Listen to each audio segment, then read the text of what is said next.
สบายดีพี่น้องสบายดีเด้อพี่น้องเบิดสุขสุขคนพี่น้องเอ้ยเนาะเบิดสุขสุขบอนมื้อนี้บ่ลีจะเข้ามาเฮือนมาแถวบอนพี่น้องเนาะในเวลาประมาณ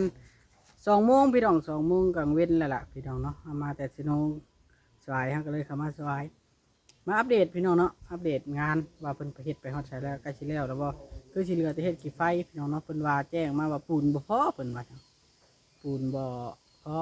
ปอลิสิชื่อให้อยู่กันปูนบ่พอและสอบระใดนี้นะฝากติดตามเบาโอลิแหน่เด้อพี่น้องเบิดสุปูสุคนเขาชื่อให้แต่ว่าให้เพิ่นเอารถจักรเอาไปใช้เอาเองเอารถจักรคันเพิ่นสิเอาได้พี่น้องเอ้ยเนาะสอบเดียวเนาะสอบ1 2 สอบนี่แหละที่ประมาณนี้แหละบอกว่าปูนเขียวว่าปูนแดงน่ะมันยังอยู่เด้พี่น้องเนาะมื้อนั้นเขาก็ซื้อ2 สอบปูนเขียวยังบ่พออยู่แล้วพอมื้อนี้คันเพิ่นสิเอาเพิ่นสิออกไปเอาเขาก็สิซื้อจ่ายเงินไว้ให้ได้ให้เพิ่นออกไปเอาพี่น้องเนาะก็ง่ายอยู่ดอกฮะพี่น้องเนาะว่าพื้นเฮือนน้องแต่ก็คืออันบ่มีคนปิดนี่ล่ะจบกระแหงเบิดพี่น้องเนาะบ่มีคนปิดเพราะว่าบ่ฮู้ว่าไผเข้าไปนะเบาลีก็ได้บ่ฮู้ว่าไผเข้าไปเนาะเราก็เลยถ่ายลงเมื่อเช้านี่เฮาลงนะไผเป็นคนเข้าไปมื้อนี้เฮาสิเล่นเข้าไปเบิ่งอีกเทื่อนึงพี่น้องเนาะบัดรถแรงๆก่อนเล่นเข้าไปคันได้ไปได้พี่น้องเนาะคันบ่ได้ไปก็บ่ได้ไปคันได้ไปก็แปลว่าได้ไปถ้าเบิ่งนำกันนั่นแหละพี่น้องเอ้ยเนาะไปพี่น้องไปเบิ่งเฮือนประวรก่อนอันดับแรกนะทางด้านผู้หลักผู้ใหญ่เพิ่นก็ถ้าเบิ่งอยู่เฮือนประวรเนาะผู้ที่เพิ่นเฮ็ดแหละจุลี่แหละพี่น้องเพิ่นเป็นเฮือนคนต่างประเทศ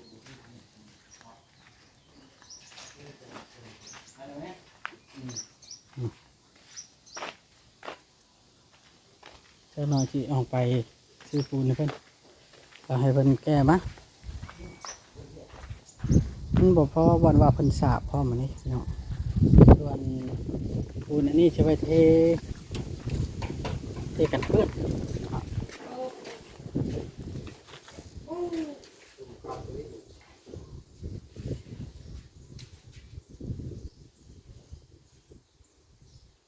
จะไปเทกันเพื่อน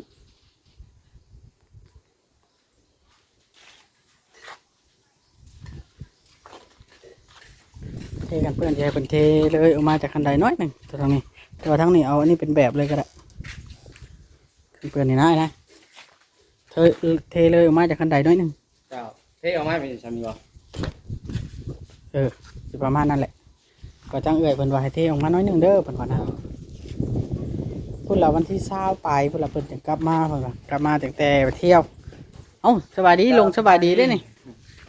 ได้แล้วบ่อันกี่ไพ่ก่อนนะ เท่ากันแล้วตรงนี้แหละ ใช้แทนหนึ่ง แค่นึงเทเมียนอยู่ข้างนอก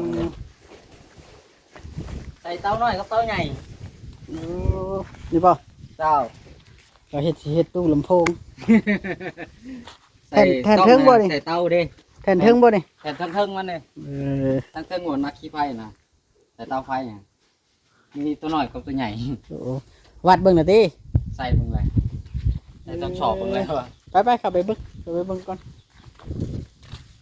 เตาเป็นต้มหน่อไม้สิแกง ใส่ย่อมเทิง แล้วพี่น้อง พอดีใช้รังเพิ่มโอ้กระสูงพอควรเนาะ ถ้าว่าเป็นคนแบบบ่เจ็บปวดนี่ฮะกับพอพอ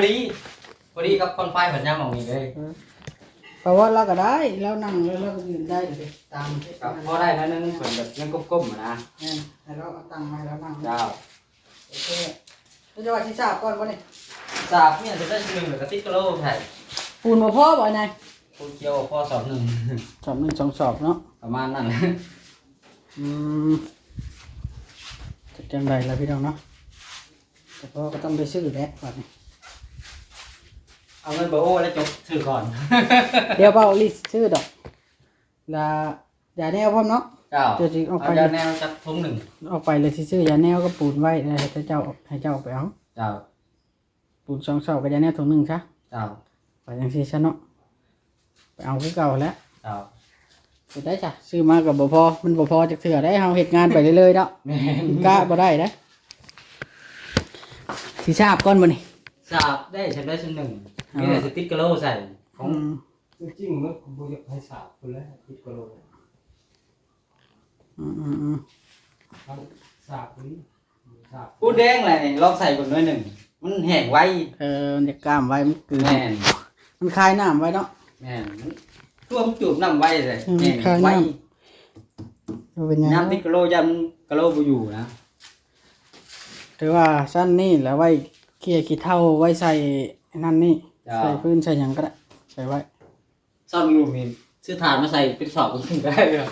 แม่นเขาอยากใส่หยังก็ได้นะใส่ถังขยะปอหรือว่าอีหยัง เจ้า ที่มันเป็นแต่ใส่เขาก็ใส่ เจ้า ก็คักแบบกันเฮ็ดกี่ไฟไปนี่นะเอาเตามันจังคักมันจังบ่เกะกะ เวลาเราสระขี้เถ้ามันถึงอยู่แถวนี้แล้วเขาก็กวาดออกมาแล้วเขาก็ไปทิ้ม แม่น เนาะ แม่น จังหน่อยเขาไปสระทั่วที่แล้วมันสิกี่ฝุ่นฟงทั่วที่คือว่าแล้วคันเฮาตีขอบแล้วเอาดินใส่โลดแล้วมันบ่งาม แม่น แบบหมาแมวเข้ามาแล้วมันนอนแล้วมันชันขี้ฝุ่นใส่มันบ่อย่างงามละเอียดเนาะบัดนี้เนาะในเรื่องเนาะ เจ้า ยังเหลือแต่อนามัย ยังมีแต่เศษเท่านั้นแหละเศษกะโหลนี่ เสร็จแล้วเจ้ากระเทตัวนี้เจ้าตามเจ้าที่บ้านตัวนี้เนาะ เจ้า เทว่าตัวนี้ พอว่าจะใส่พอก็ต้องว่าจะใส่กะโหลใส่นั่นนี่เหรอของท่านคืน แล้วแต่ ตัวเนี้ยสิเทหรือบ่เทครับบ่เป็นปัญหาหรอกเพราะว่ามันค่าใหม่นี่เด้ แล้วแต่เจ้าสิว่า เจ้า แถวไปนี่แล้วนี่เขาจังได้ใส่ เจ้าเจ้า มันบ่เต็มมันบ่คักอีก แม่น ลองตัวนี้ มันใส่บ่อยู่แล้ว ใช่แล้วค่อยว่าใส่ปูนไปเลยนะตัวนี้ก็ได้ ใส่ปูนหรือบ่เอาปูนโปดเดี๋ยวเนาะโป มั ดเลย นไม่เดียวนะ ให้มันเต็มกับกะโหลนี่ แม่นเพราะว่ามันคนละเขตกันอยู่แล้ว เจ้า มันบ่ได้แม่นบ่อนเฮาสิปูอยู่แล้ กั ว บ นะ มันจะบ่ยากแน่ตัดแหน่ใส่ปูนแล้วก็แล้วเนาะ ใส่ปูนเอาก็ได้ มัน ตัดมันสิได้กะโหล ปูนเอามันเพียงกันมันก็เป็นตาคักแล้วล่ะเพราะว่ามันเฮาปูกะโลทางบ่อนเฮาสิอยู่นะ แม่น อันนี้น่ะน้อยเดียวนะพี่น้องน่ะมันบ่แม่นเนื้อใส่มันพอดีกันกับอันนี้อยู่แล้วใส่ปูนแล้วมันก็โอเคนี่ล่ะพี่น้องเอ้ย เป็นกระเทินเนาะ แม่นโอ้กะโลเหลือ2อันเนาะแก๊สหนึงว่ะ แก๊สป้ายนะ ปูได้ แก๊สหนึงก็อีกประมาณจักแผ่นก็บ่ได้นับเลย4บ่มึงเลยอีก4แผ่นแก๊สหนึงก็อีก4แผ่น เออ ได้เก่าแพนอยู่ นะนี่เราไปน้อยเนาะพอได้ปูนะนี่จะเป็น ตัวนี้เนาะแผ่นทึ่งๆเนาะ แม่น พอดีที่แทกแล้วที่นี่เนาะ แทกนี่แหละ โอ้ครับพอดีแล้วทำอย่างไงเลยช่องบ่อแล้วพี่น้อง1 2นี่วางดัง2อัน ตัดตัวนี้ให้เทเลยหรือเปล่า เจ้าเฮ็ดนี่แล้วจะกระเทปะ บ้านแรกตัวนายเห็นตัวนี้เลยหรือเปล่า แม่น จ้าไม่ได้เอาออกผ่านนี้เนาะเอาผ่านนี้ ในนี่ก็ติดเลย ใกล้บ่กะโหล ตัวไทยนี่ติดเลยบ่ แต่แล้วมันยันบ่พอติ นั่นเด้อติดเอาทั้งนั้นเอาทั้งคางนี่ คอยว่าอยากกันยามันบ่พอแล้วครับบ่ติดก็ได้เพราะว่าถ้าใช้ทั้งข้างกับหน้าโต๊ะหัน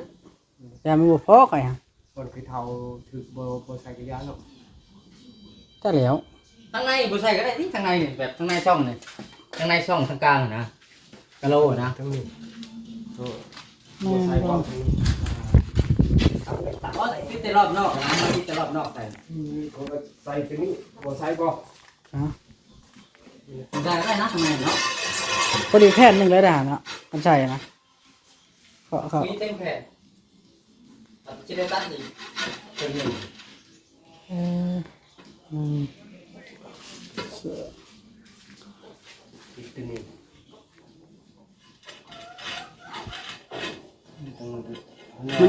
มันบ่มีนะวะในหานเวียดนี่กันซื่อๆมันเติม โลนี่ อ่ะ นี่ ว่าเขาเจ้าก็เอามาจากอันนั้นคือกัน เป็นมันติดดอกมาแบบมันมาสู่บ่หลาย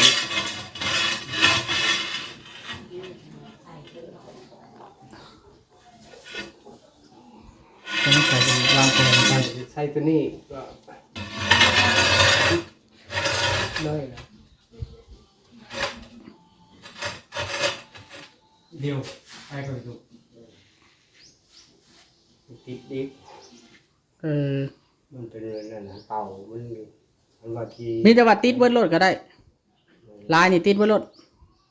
ติดถ้ามันติดได้แล้วตัวเฮาติดตัวนี้มันก่อนนี่ นี่ตะขังเนาะ ติดรถ นี่ มันบ่พอเท่าไหร่แล้วจึงซื้อใหม่นี่ค่อยสิหาเบิ่งดอกอยู่ฮันเวียดนี่นะ แล้วเอาปูน ปูน เขียว เขียว มาก่อนนี่ปูนแดงโอโบบัวทันมัน ติดรถมันกระเทิดเลยมันสิบ่งามบ่พอก็ซื้อใช้แล้วเนาะมันบ่จักถึงแนวเฮ็ดได้ในเมื่อแต่กี้เฮาบ่ได้คิดว่าสิเฮ็ดตัวนี้เด้เฮาบ่ได้ซื้อว่าเพื่อตัวนี้เนาะ แม่นเลยอันนี้ก็เราปลูกพืชเลยก็เดือดไปเลยบริไลเสร็จตรงนี้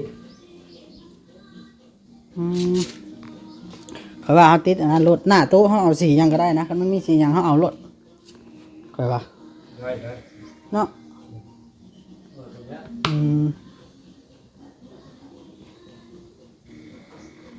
เพราะว่ามันค่อนข้างจะให้มันละเอียดนะคันหาสีนี่บ่มีก็สิเอาสีใหม่มาปูหน้าเนี่ยนี่ปูหน้านี่ว่าเฮาเอามาข้างแล้วทั้งจะปูก็ได้นี่ฮะ ได้ ก็ตัวหน้าวันนี้นะพวกข้างพวกอย่างนี้เนาะเฮามาแปะ ตัวนี้เลย มันมีแต่ ติดยากเด้ให้ได้อัดได้ติดยากเลย แม่น ทั้งตัดก็ตัดทั้งในทั้งนอกนี่บ่ให้ตัดไปซื้อเลย หนักเติบ เป็น เลย พูดสดเลย นะ ติดพูดสดได้กัน มันบางบ่ แม่น ที่ปุ่นบ่ได้ก่อยใช้ป่ะ บ่ได้ใส่ปั่นติดก็คู่เดียวลงมึงก็จะว่าเอาเลยมันบ่ได้เปลืองเลย เราห้องบ่อยากให้มันสูงขึ้นเนาะ โอ้ย ยังได้อยู่แล้วเอาบ่พอจะได้จะแล้วจังชื่อเติมมันบ่เกินอีก2 7นะเนาะบ่เกินนั่นดอก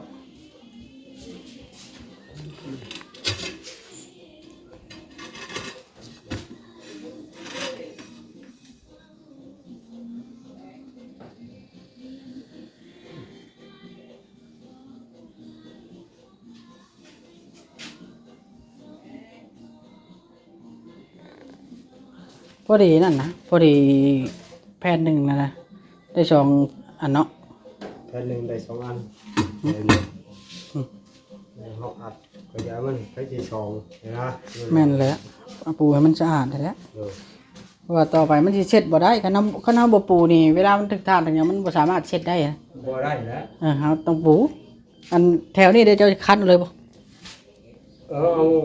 ปูนเอาอันนี้ก็เอาอัดเลยนะอัดขึ้นเลยนะ ปูใช่ระบบนี่ก็ได้ แม่สมมติว่า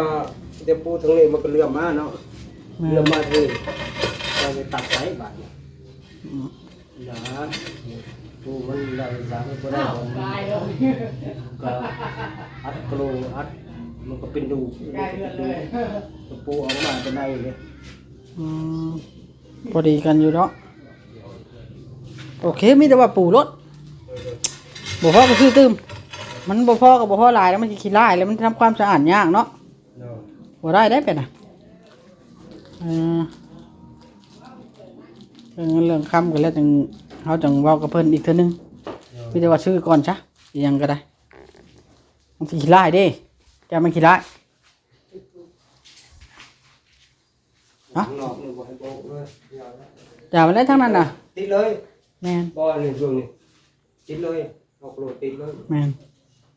จริงๆมันโบกก็ได้ทางเนี่ยเขายังติดกระโหลกเลยมันติดขัด เอามานั่งใกล้กันก่อนบัดนี้พี่มานั่งใกล้กันนะโอ้ยมือหนาวไปละท่านพวกนี้ชิแลนครับไปหาชื่อนุ่งพละมา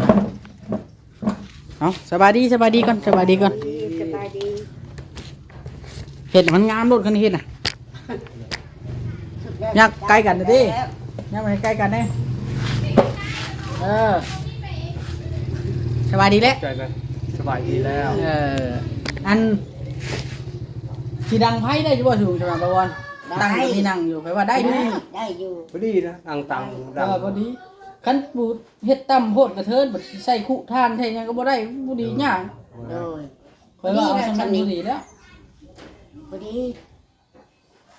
ข่อยเห็นเพื่อนเบาเอ็นแล้วข่อยถ่ายรูปเอาข่อยว่าคักลงไปนี่ข่อยเลยถ่ายรูปเอาเล่นเพิ่น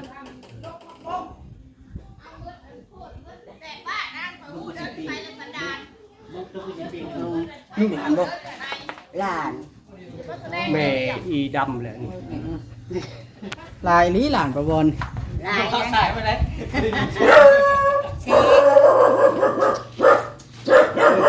เอ้าลูกคนหลานเนาะ มึงว่าอย่างไรโอ้ยจะกลายเป็นอย่างเบรกเลยบ่มีอย่ามาตอแหลเขาแล้ว เพิ่นมาลิ้นบ่ มาลิด เด็ดมายังมาขอที่แหน่งเราเห็นอย่าง ก็บ่ได้ ว่าไม่ได้ให้จะกิน เออ บ่ให้เอื้อยขอเอื้อยบ่ถูก มันเจาะปลาออดบ่มาเจาะปลาออดบ่เรามาเจาะปลาออดบ่ ตัวนี้ เราอยากกินเหล้าเนี่ย บ่นั่นเอิ้นอ้าย ว่าบ่ผู้อ้ายจืดแล้ว คนนั้นน่ะเอื้อยบ่ ลูกเอ้ยลูกน้อง เอื้อยลูกน้อง ผู้นี้ลูกเอื้อย จืดแล้วมึงซอยแม่สิ ผู้นั้นเป็นอ้ายผู้นังในเปเป็นอ้ายผู้นี้ อืม พี่น้องเดียวกันนะ เย็นพี่น้องหลายเลย ไปกำลังตลาดมา เจ้ากาเบิ่งแม่มันจะแก๊สบ่พอหั่นก็อยากให้เจ้ากาเบิ่งด้วยตาให้มันพอเลยได้ชื่อบัดนี้ให้มันพอเลยน่ะว่าข่อยถ้าบ่มีข่อยต้องได้แล่นเข้าเชโน่ผู้ เราชอบกันก็พอละ พอบ่เจ้าว่า พอกันเพื่อเขาตัดพอพอกัน มีแต่ว่าปูตัวมันมีนี่ก่อนรถ มันเช้าก่อน หมูของมัน เออไล่จ้าอ๋ออันนี้ก็40ไม่หรอก อืม ตอนไม่ภาษาว่าตอนหมู เช้า จ้ะ มันเช้าก่อน เบิ่งเนี่ยยังอ้อนกูแขวว่าฮะ เอามาชอบกันพอแล้ว พอเนาะ แม่บ่ ปูนอีก2ชอบเนาะพอบ่ พอมีโทรศัพท์ พอเจ้าบริษัทเดี๋ยวจะติดเลยเด้อจอนข่อยสิเอาไปชื่อปูนให้ก่อนปูนอยู่ห้านเวียดคือเก่าแล้วจังไอ้นายว่างอย่าไปเอาก็ได้เด้อห้านเวียดคือเก่าอันเด้อแล้วก็ ทีนี้แมลงมันจัดการได้ที่คุณได้อย่างทั้งนั้น แม่นเทบ่ต้องหนาเด้อ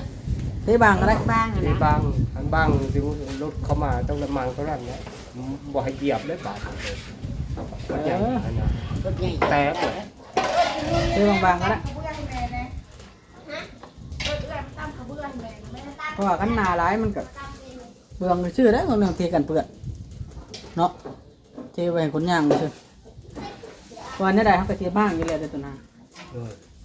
มันก็ออกบ่ได้ไกลดอกเวลาเทออกไป นิดหนึ่ง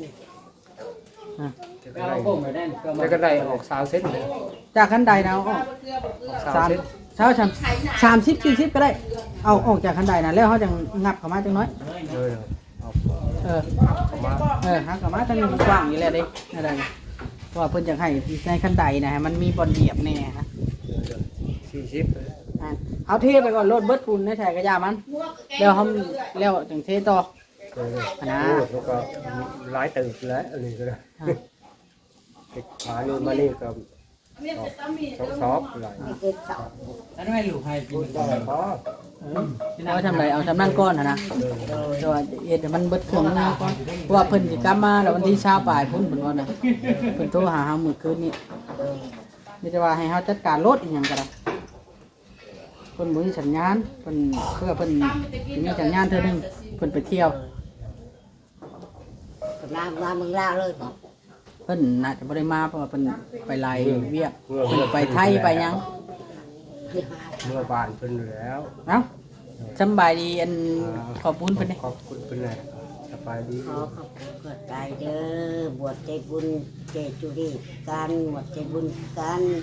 ขอขอบคุณขอบคุณหลายๆที่วันนี้เอามาสอนเรื่องดูแลสาธุให้เป็นมันเป็นนี้ในสุขขังมันดีเด้อเงินให้ไหลเข่ามือเศร้าเงินทองให้ไหลเข่ามือแรงให้เต้นไข่เต้นทงกินใหม่บกจุกไว้ลงเด้อไปทางใดก็ไปมาสะดวกเด้อให้อยู่ดีมีแหงสาธุ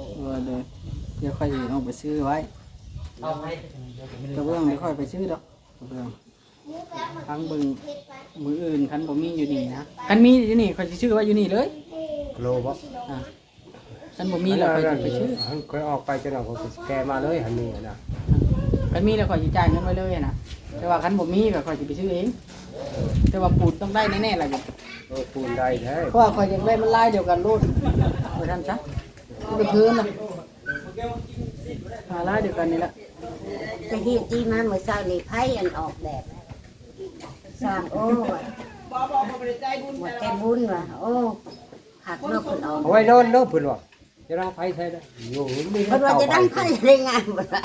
เพิ่นว่าดังไผใช่ปะ เพิ่นว่าไม่ดังไฟใส่ยายตีว่าไม่ดังไฟใส่ว่าได้ออกแบบให้ละเอาว่าน่ะโอ้ เพราะว่าพวกนั้น เพิ่นมักได้สีนี่เพิ่นว่า เจ้าว่า แล้วเจ้าจะดังเจ้าจะปูกระปูเราได้เพิ่นกระเทินในตาละปูรถตัวนี้ เนาะวันนี้ว่าทางขึ้นนี่จะปูคนรถทางนั้นเนาะ เพิ่นว่าเฮ็ดแบบนี้แหละเพิ่นว่า ปูรถ เอาใส่ซีมังกระยา ก็มาเกินเพิ่นว่า ทางขึ้นจะใส่ปูนเนาะ ปูรถนี่ ใส่ ปูปูรถ ใส่กระโหลก มันกระเทินได้ปูละ กระเทิน เพิ่นว่ามันขัดนะขัดไปได้ครับประเทศเอาไปนั่นค่อยนำไปได้ค่อยก็ขัดบ่ได้ท่านจำ โอ้กูจะไปกินยังกูมาพลาดไม่ไหน เอาโอเคบัดนี้สิได้กลับก่อนเด้อ โดย ป้าเด้อบ่ได้มาวานนี่ก็เลยมาจอบก่อนนี่ เพราะว่านี่บ่เห็นคลองอยู่บ้าน ไปป้าไปเวียกดิวานนี่ ผมก็ได้ นี่พี่น้องเนาะ เดียวเนาะ เฮานี่ล่ะใกล้สิเป็นรูปเป็นร่างว่าซั่นซะยังอีกแผ่นหนึงมาวางแล้วเพิ่นก็สิปูกระเบื้อง เวลาครับถ้าเขาบ่ปูกระเบื้องนะเวลาอย่างย่อยลงน่ะมันสิอนามัยบ่ได้ให้เพิ่นปูบ่โลดบ่พอเฮาก็สิไปซื้อมามื้ออื่นมื้อใดครับสิซื้อมาดอกก็ให้ปูเพิ่นปูตัวนี้ก่อนปูนี่มันบ่ยากก็ได้ดอกคือต้องเนาะ